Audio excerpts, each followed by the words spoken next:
Coach O says all the time, protection is at a premium, especially this week. We know what type of defense they have, what type of guys they have on that front seven, and it's our job to do our job and keep 9 clean, and which last year we didn't do, and we saw the results. So definitely going to be reminded of how that game went last year, and we're going to try to avoid that. How much did that game last season stick in? Like, what do you feel more confident about, the pass protection or getting this run game going this week? Can you repeat the question? With Ed back in the fold, coming back for the first time last week, what do you feel more confident about with a lot of the pass protection or getting the run game going? I say getting the run game going.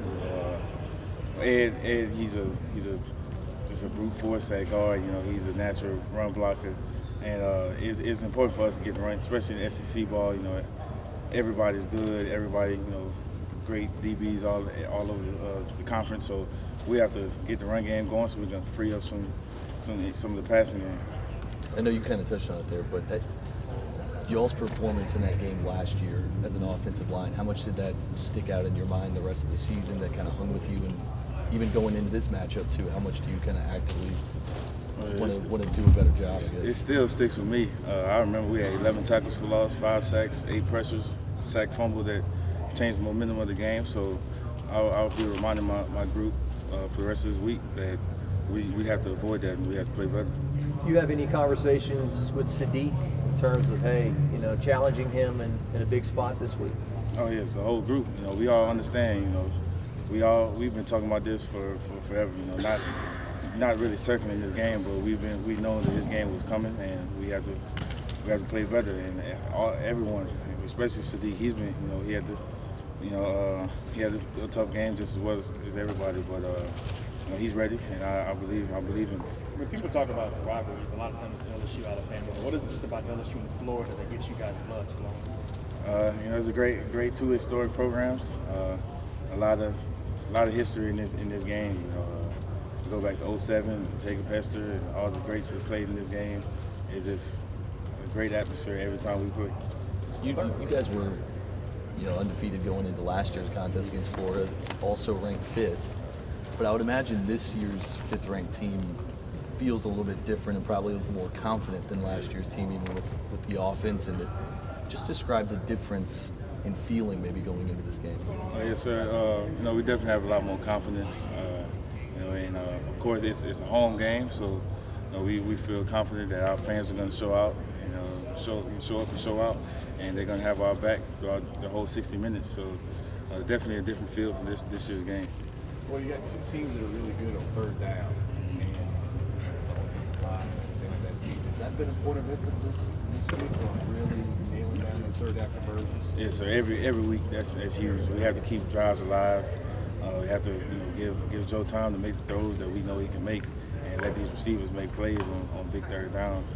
And that's been a big emphasis. This whole year is going to continue this week. Has there been any uptake in your red zone emphasis? I know you guys practice 3 or 4 days a week, but with their red zone defense so efficient compared to you guys' offense, is there any emphasis heightened in this week's game? Really, red zone's been heightened this whole year, and we're just going to keep working on it, keep pressing, and we understand they're a great defense, but we feel like we're a great offense, so may the best man win. Joe's been at least just me personally, it seems like Joe's been pretty hypercritical of the offense, and maybe that's because he's a coach's son, but even when you guys put up big numbers, he's pretty critical. I just wonder how much is that because going into a game like this against Florida, this is a serious test defensively, and maybe he doesn't want to blow up his own head going into some of the matchups that you have ahead. I feel like everyone, especially Joe, but the whole offense, we're very hard on ourselves. Even last week, we felt like we didn't play a good game at all. We had a lot of 600 yards of offense, but things weren't clicking. We feel like that was our worst game so far.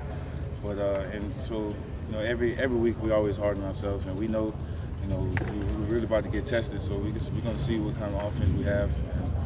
We believe we have a great one, and we're going to see this week. As a guy growing up in Baton Rouge, you got a sold-out crowd, 2 undefeated top 10 teams. You're finally going to get some cool weather, it looks like, this week. So, how excited are you to get this experience? I can't wait.